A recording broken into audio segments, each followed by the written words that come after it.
ધરમપુર નામના ગામમાં રામલાલ નામનો એક કંજૂસ વેપારી તેની પત્ની સાથે રહેતો હતો. ભલે તેમની પાસે સંપત્તિની કોઈ કમી ન હતી, પરંતુ રામલાલ ખૂબ જ કંજૂસ હતો. તે એટલો બધો કંજૂસ અને માખીચૂસ હતો કે તે ચામાં પડેલી માખીને પણ ચૂસી લેતો. તે ખૂબ વિચાર કર્યા પછી જ ઘરની બધી જરૂરી ચીજવસ્તુઓ પણ ખરીદતો અને તેના આ વર્તનથી તેની પત્ની ખૂબ જ કંટાળી ગઈ હતી. તે હંમેશા વિચારતી કે હે ભગવાન, એવું તો મારે શું કરવું જોઈએ? એમના કંજૂસ સ્વભાવને કારણે મારે દરેક વસ્તુ માટે ઝંખવું પડે છે. મને છેલ્લા 1 વર્ષથી સફરજન ખાવાની ઈચ્છા થઈ રહી છે, પણ આ મારું સાંભળતા જ નથી. એક દિવસ શેઠની પત્ની ગુસ્સે થઈને કહે છે, સાંભળો, મને સફરજન ખાવાનું બહુ મન થાય છે. હું તમને છેલ્લા 1 વર્ષથી આ વાત કહું છું અને તમે દરેક વખતે કોઈને કોઈ બહાને મારી વાત ટાળી દો છો. પણ આજે તો તમે સફરજન નહીં લાવો તો મારાથી ખરાબ કોઈ નહીં હોય. જ્યારે શેઠની પત્ની કોઈ પણ વાત માનવા તૈયાર ન થઈ, ત્યારે થાકેલા શેઠ રામલાલને સફરજન ખરીદવા માટે બજારમાં જવું પડ્યું. સફરજન વેચનારની દુકાન પર પહોંચ્યા પછી શેઠજીએ તેને પૂછ્યું, ભાઈ, તમે સફરજન કેટલામાં આપશો? દુકાનદાર કહે છે, શેઠજી, આ સફરજનનો ભાવ 200 રૂપિયા કિલો છે. દુકાનદારની વાત સાંભળીને શેઠજીએ કહ્યું, અરે ભાઈ, આ તો બહુ વધારે થઈ ગયું. તું ખૂબ છેતરપિંડી કરી રહ્યો છે. શેઠની વાત સાંભળીને સફરજન વેચનાર કહે છે કે શેઠજી, જો હું તમને છેતરતો હોઉં તો તમારે જઈને તેને હોલસેલ ભાવે વેચનાર પાસેથી ખરીદવું જોઈએ. શેઠજીને આ વાત સાચી લાગી. હવે તેઓ હોલસેલવાળાની દુકાને પહોંચ્યા અને ત્યાં સફરજનનો ભાવ પૂછવા લાગ્યા. દુકાનદાર કહે છે, શેઠજી, આ સફરજનનો ભાવ 100 રૂપિયા કિલો છે. શેઠજીને ફરીથી આ કિંમત ખૂબ ઊંચી લાગી. તેમણે કહ્યું, અરે ભાઈ, આ તો બહુ મોંઘા છે. હું આટલા ભાવે નહીં ખરીદીશ. ગમે તે હોય, તને આટલી કિંમત નહીં મળે. દુકાનદાર કહે છે કે શેઠજી, અમને તો ફળો બિલકુલ મફત મળે છે, કારણ કે અમે સીધા ઝાડ ઉપર ચઢીને તોડી લાવીએ છીએ. શેઠજીને આ વિચાર ગમ્યો. તે વિચારવા લાગ્યા કે જ્યારે કોઈ વસ્તુ મફતમાં મળે છે તો હું પૈસા આપીને કેમ ખરીદું? આ વિચારીને તેઓ સફરજનના ઝાડની શોધમાં જંગલમાં નીકળ્યા અને અંતે થોડે દૂર ચાલ્યા પછી તેમને એક ઝાડ મળી જાય છે. ત્યાં પહોંચીને શેઠ ખૂબ ખુશ થયા અને બોલ્યા, વાહ, ચાલો હવે જલ્દીથી આ ઝાડ ઉપર ચઢીને મફતમાં સારા સારા સફરજન ઉતારી લઉં. અને શેઠ તો લાલચમાં આવીને છેક ઝાડની ટોચ ઉપર ચઢી ગયા અને પછી એમને યાદ આવ્યું કે હું હવે નીચે કેમ ઉતરીશ? મને તો ઉતરતા આવડતું નથી અને અહીં તો કોઈ મદદ કરનાર પણ દેખાતું નથી, અને જો હું અહીંથી પડીશ તો આ બધું વિચારીને શેઠ તો ડરવા લાગ્યા. પોતાના મૃત્યુને નજીક આવતો જોઈને તે હવે ભગવાનને યાદ કરવા લાગ્યા. તે મનમાં પ્રાર્થના કરવા લાગ્યા, હે ભગવાન, કૃપા કરીને મારો જીવ બચાવો. જો હું આ ઝાડ ઉપરથી હેમખેમ નીચે ઉતરી જઈશ તો હું 101 બ્રાહ્મણોને ભોજન કરાવીશ.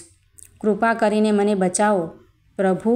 આ પ્રાર્થના કરીને એમણે જાણે આત્મવિશ્વાસ મેળવ્યો અને ધીમે ધીમે આંખો બંધ કરીને અને હાથ પગ ખસેડીને તેઓ તે જગ્યાએથી થોડા નીચે આવ્યા. આંખો ખોલી અને જોયું ત્યારે તેમને થોડો આનંદ થયો, પણ તેમને અફસોસ થવા લાગ્યો કે તેમણે બિનજરૂરી રીતે 100 બ્રાહ્મણનું કહ્યું. પછી તેમણે મનમાં ફરીથી ભગવાનને પ્રાર્થના કરી, હે પ્રભુ, મેં ઉત્સાહમાં થોડું વધારે કહ્યું હતું. પ્રભુ, 101 બ્રાહ્મણો ઘણા બધા છે. જો હું હમણાં ઝાડ પરથી નીચે ઉતરીશ તો હું ચોક્કસ 51 બ્રાહ્મણોને ભોજન કરાવીશ. પછી થોડી હિંમત કરીને તેમણે ફરી ત્યાંથી ઉતરવાનું શરૂ કર્યું અને થોડુંક આગળ આવ્યા. હવે ફક્ત ચોથા ભાગનું અંતર કાપવાનું બાકી હતું. જ્યારે તેમણે જોયું કે હવે ઉતરવાનો ચોથો ભાગ જ બાકી રહ્યો છે, ત્યારે તેમણે ફરીથી કહ્યું, હે ભગવાન, મને 51 બ્રાહ્મણોથી થોડા ઓછા કરો. જો હું હવે આ ઝાડ પરથી નીચે ઉતરીશ તો હું ચોક્કસ 11 બ્રાહ્મણોને ભોજન કરાવીશ. આમ કરતાં કરતાં તેઓ ઝાડ પરથી નીચે ઉતરી ગયા. તેમનો જીવ બચી જતાં જ તેમનો અવાજ બદલાઈ ગયો. તે મોટેથી બોલ્યા, હે ભગવાન, 11 બ્રાહ્મણો પર થોડા વધારે છે. જો હું 11 બ્રાહ્મણોને ભોજન ન આપી શકું તો પણ હું ચોક્કસ 1 બ્રાહ્મણને ભોજન કરાવીશ. પછી રામલાલે વિચાર્યું કે હવે મેં કહ્યું છે કે હું બ્રાહ્મણને ખવડાવીશ, પણ તે કેવી રીતે કરીશ? રામલાલ તેની કંજૂસાઈ અને પૈસા બચાવવાને કારણે પોતાની મૂંઝવણમાં એક એવા બ્રાહ્મણની શોધમાં નીકળ્યા જે ખૂબ જ ઓછું ભોજન ખાતો હોય. ઘણી જગ્યાએ શોધખોળ કર્યા પછી પણ શેઠને એવો કોઈ બ્રાહ્મણ મળ્યો નહીં જે ખૂબ ઓછું ભોજન કરતો હોય. તેઓ શોધતા રહ્યા અને ઘણા લોકોને પૂછ્યા પછી આખરે શેઠને એક બ્રાહ્મણ મળ્યો. શેઠ તે બ્રાહ્મણના ઘરે પહોંચ્યા અને તે બ્રાહ્મણને કહેવા લાગ્યા કે પંડિતજી, મારું નામ શેઠ રામલાલ છે. હું નજીકના ગામમાં રહું છું. ખરેખર તો હું એક બ્રાહ્મણને ભોજન કરાવવા માગું છું, એટલા માટે હું તમારી પાસે આવ્યો છું. પછી તે બ્રાહ્મણ કહે, ઠીક છે શેઠજી, હું તમારા ઘરે ભોજન કરવા આવીશ. હવે શેઠજીએ એવો પ્રશ્ન પૂછ્યો કે પંડિતજી, તમે કેટલું ખાશો? કારણ કે છેલ્લી વાર જ્યારે મેં એક પંડિતને ખવડાવ્યું હતું ત્યારે તે ખૂબ જ ખાઉધરો નીકળ્યો. આ સાંભળીને બ્રાહ્મણ સમજી ગયો કે આ વેપારી ખૂબ જ કંજૂસ વ્યક્તિ છે જે આવું પૂછી રહ્યો છે. હવે જો વેપારી કંજૂસ હતો તો બ્રાહ્મણ પણ ખૂબ જ હોશિયાર હતો. તે શેઠના આવા પ્રશ્ન પર ગુસ્સે થયો, પણ તેને કંઈ બોલ્યા વિના તરત જ જવાબ આપ્યો, શેઠજી, હું ખાઉધરો નથી. હું તો ભાગ્યે જ 2 પૂરીઓ ખાઈ શકું છું. આ સાંભળીને શેઠની ખુશીનો પાર ન રહ્યો. તેમને લાગ્યું કે ભોજન કરાવવા માટે આ યોગ્ય બ્રાહ્મણ છે. શેઠ ખુશ થયા અને કહ્યું, ઠીક છે પંડિતજી, કૃપા કરીને મારું આમંત્રણ સ્વીકારો. ફક્ત એક વાત ધ્યાનમાં રાખજો કે હું સવારે 9 વાગ્યે દુકાને જાઉં છું, તો કાલે તમે 9 વાગ્યા પહેલાં કૃપા કરીને મારા ઘરે આવી જજો. પંડિત સંમત થયા અને શેઠ પણ ખુશીથી પોતાના ઘરે પાછા ફર્યા. બીજા દિવસે સવારે ભોજનની બધી તૈયારીઓ કર્યા પછી શેઠ રામલાલ પંડિતજીની રાહ જોવા લાગ્યા. થોડી વારમાં 9 વાગ્યા, પણ પંડિતજી હજુ આવ્યા ન હતા અને ધીમે ધીમે 10 વાગી ગયા. અંતે થાકેલા શેઠે તેમની પત્નીને કહ્યું કે કેમ પંડિતજી નહીં આવ્યા હોય? મેં તેમને કહ્યું હતું કે 9 વાગે આવી જાય અને 10 વાગી ગયા છે. મને દુકાને જવાનું મોડું થઈ રહ્યું છે. આજે મારે ખરીદી કરવા જવાનું છે, એટલે હું નીકળું છું. મારા ગયા પછી જો પંડિતજી આવે તો તું એમને ભોજન કરાવી દેજે અને 1 રૂપિયાની દક્ષિણા આપી દેજે. આટલું કહીને શેઠ ઘરની બહાર નીકળી ગયા. તેમના ગયાના થોડા સમય પછી લગભગ 12 વાગ્યે પંડિતજી તેમના ઘરે પહોંચ્યા. શેઠાણીએ એમને આવકાર આપ્યો અને તેમના હાથ પગ ધોવાનું શરૂ કરી દીધું. તે પંડિતજીના હાથ પગ ધોઈ રહી હતી ત્યારે પંડિતજી ખૂબ રડવા લાગ્યા. પંડિતજીને રડતા જોઈ શેઠાણીએ આશ્ચર્યથી પૂછ્યું, શું થયું પંડિતજી, કેમ રડો છો? પંડિતજીએ રડતા રડતા કહ્યું, શેઠાણીજી, હું તમને શું કહું? ઘણા વર્ષો પહેલાં જ્યારે તમારા સાસુ અને સસરા જીવતા હતા ત્યારે હું આ ઘરમાં આવતો હતો.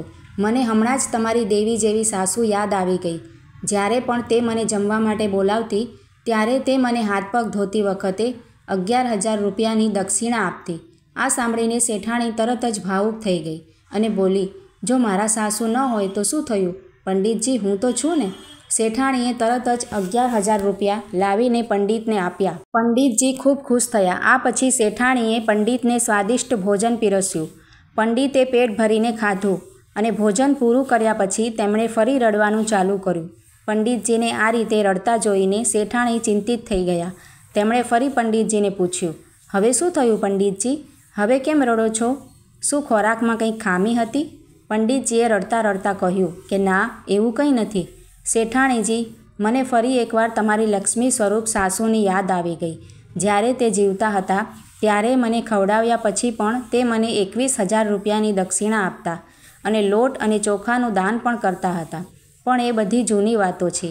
એ સમય ક્યારેય પાછો નહીં આવે. ઠીક છે શેઠાણીજી, હવે હું રજા લઉં છું. શેઠાણી કહે છે, ઊભા રહો પંડિતજી, ચિંતા ન કરો. જેમ ભૂતકાળમાં થતું આવ્યું છે તેમ ભવિષ્યમાં પણ થતું રહેશે.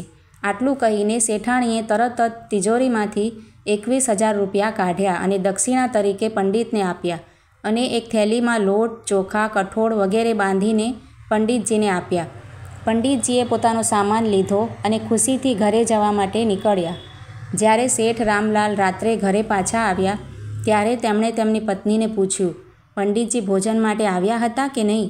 શેઠાણી કહે છે, હા, પંડિતજી આવ્યા હતા અને મેં એમને સારી રીતે ભોજન કરાવ્યું, પણ તેઓ વારંવાર રડતા હતા. શેઠે કહ્યું, હે, વારંવાર રડતા હતા? પણ કેમ?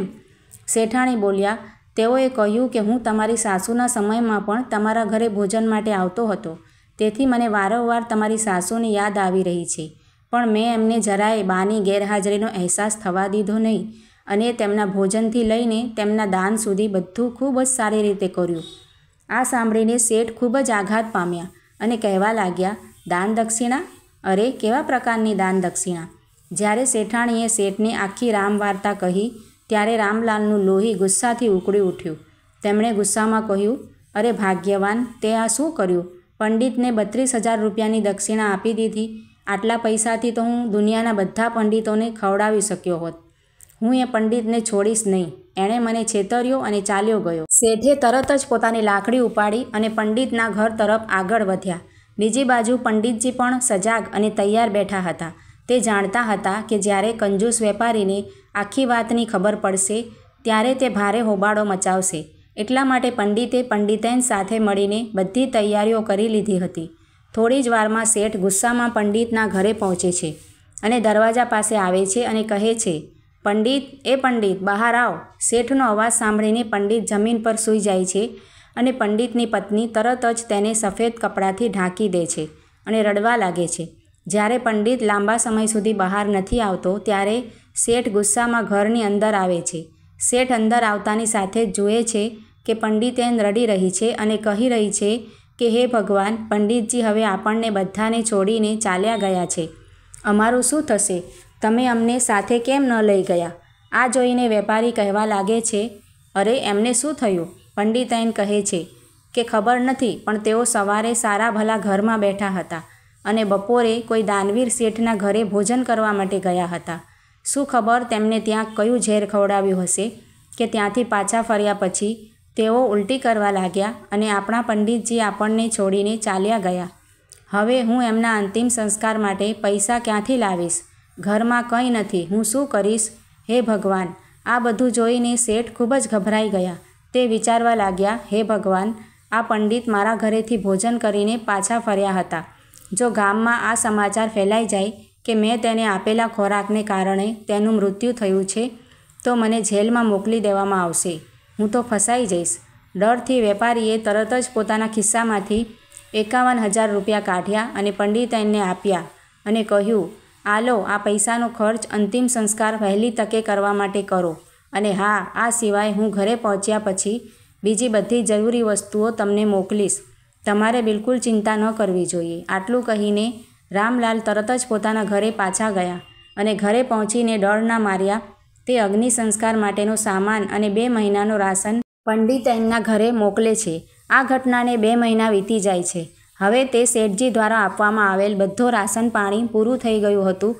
એટલે પંડિતજીએ ફરીથી કોઈ યુક્તિ વિચારી અને એક દિવસ સવારે 9 વાગ્યા પછી જ્યારે શેઠ તેમની દુકાને જવા નીકળ્યા ત્યારે પંડિતજી શેઠાણીને મળવા માટે તેમના ઘરેથી નીકળ્યા.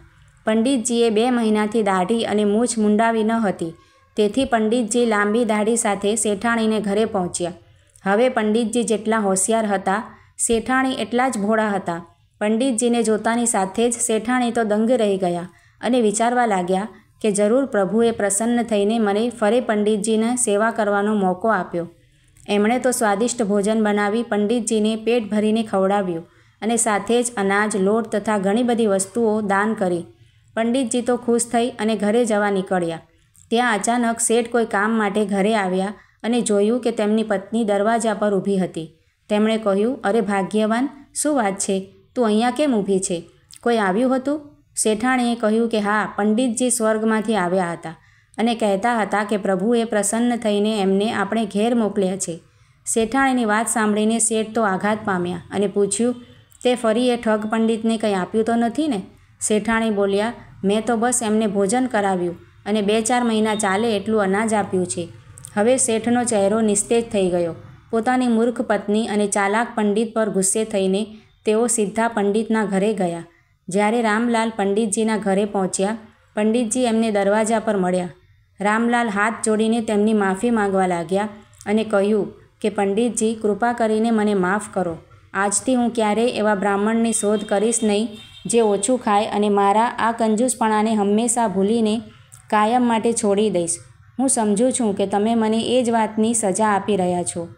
પંડિતજીએ હસીને કહ્યું, ઠીક છે શેઠજી, હું તમને માફ કરું છું, પણ આજથી તમારે દર મહિને મંદિરમાં જવું પડશે અને ત્યાં બેઠેલા ગરીબો અને ઋષિઓને ભોજન કરાવવું પડશે અને તેની સાથે તેમને 251 રૂપિયાની દક્ષિણા પણ આપવી પડશે. શેઠજીએ કહ્યું, હું સ્વીકારું છું પંડિતજી. હું દર મહિને ગરીબો અને ઋષિમુનિઓને પણ ભોજન કરાવીશ અને તેમને રૂપિયાની દક્ષિણા પણ આપીશ. કૃપા કરીને તમે મને માફ કરો. પંડિતે રામલાલને માફ કરી દીધા અને હસતા હસતા કહ્યું, હવે જાઓ અને શાંતિથી રહો.